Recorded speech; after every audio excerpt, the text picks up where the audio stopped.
Hello दोस्तों, कैसे हैं आप लोग। उम्मीद करते हैं अच्छे होंगे। तो मेरे चैनल को सब्सक्राइब एंड वीडियो को लाइक जरूर कीजिएगा। आज भूतिया होटल की कहानी सुनाने जा रही हूँ, तो लास्ट तक जरूर सुनिएगा।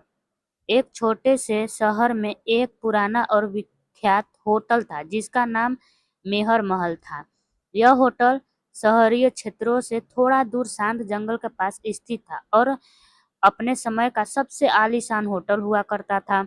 इसकी वास्तुशैली, अंदर की सजावट और वहाँ की सेवाएं यहाँ आने वाले हर व्यक्ति को मंत्रमुग्ध कर देती थी। परंतु सालों पहले एक बुरी घटना ने इस होटल को भूतहा बना दिया। लोग कहते थे कि इस होटल में एक परिवार की आत्माएं भटकती है जिन्होंने यही अपनी जान गंवाई थी। रात के समय होटल की ओर देखते ही लोगों के रोंगटे खड़े हो जाते थे। होटल के चारों ओर कटी फटी पेड़ों की छाया और होटल की टूटी फूटी खिड़कियों से छनकर आती अंधियारी रोशनी से पूरे परिवार को और भी डरावना बना दिया था। लोग मानते थे कि उस बुरी रात के बाद से ही वहां की आत्माओं का भटकना शुरू हुआ था। इस भयावहता के कारण शहर के लोग होटल से दूर रहते थे और किसी की भी हिम्मत नहीं होती थी कि वे वहां जाएं। लेकिन एक समय ऐसा आया जब शहर के कुछ युवा उत्साही इस रहस्य को सुलझाने का निर्णय लिया। उसके मंडल का नेता था रवि, एक साहसी और होशियार युवक जिसे डर का मतलब नहीं पता था। रवि ने अपने 3 दोस्त रोहन, सीमा और आरती के साथ इस भूतहा होटल का दौरा करने का फैसला लिया।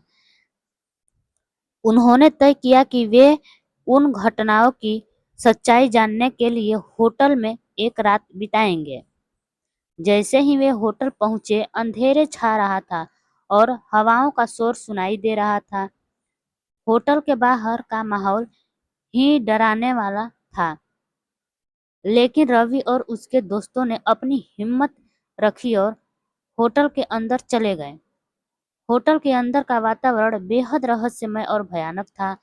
दीवारों पर धूल जमी हुई थी, फर्श हर कदम पर झंझनाट कर रहा था और हर कोने में रहस्यमय आवाजें सुनाई दे रही थी। उन्होंने रिसेप्शन हॉल में प्रवेश किया और वहां की हालत देखकर चौंक गए। पुराने फर्नीचर, टूटी हुई टेबल्स और धूल भरे काउंटर, वहां लगे पुराने चित्रों में होटल के सुखद दिनों की झलक मिलती थी। अचानक रवि को महसूस हुआ जैसे कोई उन्हें देख रहा हो। उसने अपने दोस्तों को शांत रहने के लिए कहा और मुख्य हॉल में आगे बढ़ने का सुझाव दिया।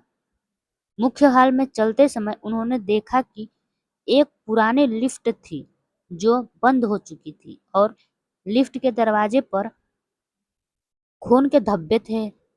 दीवारों पर लगे चित्रों में होटल के स्वर्णिम दिनों की यादें ताजा हो रही थी, जब यह जगह जीवन और हंसी खुशी से भरपूर थी। लेकिन अब यह केवल भूतों की कहानियों और डरावनी घटनाओं का केंद्र बन चुका था। अचानक से किसी ने एक ठंडी हवा का झटका महसूस किया और उन्हें एक परछाई दिखी। यह भूत की परछाई थी। भूत की आवाज में डरावनी ध्वनि थी, तुम लोग यहाँ क्यों आए हो? यह स्थान शोभित है। रवि ने हिम्मत से कहा, हम यहाँ सच्चाई जानने और तुम्हारी आत्माओं को शांति दिलाने आए हैं। तुम कौन हो और तुम्हारी आत्माओं को शांति क्यों नहीं मिल रही? भूत ने भारी आवाज में कहा, मैं इस होटल का मालिक था। मैंने और मेरे परिवार ने यकीन किया कि हम यहाँ हमेशा सुरक्षित रहेंगे, लेकिन एक रात कुछ डाकू आए और हम सबको मार डाला। हमारी आत्माएं तब से लेकर अब तक यहीं भटक रही है। हमें न्याय चाहिए। रवि ने वादा किया कि इस घटना का पर्दाफाश करेगा और उनको न्याय दिलाएगा।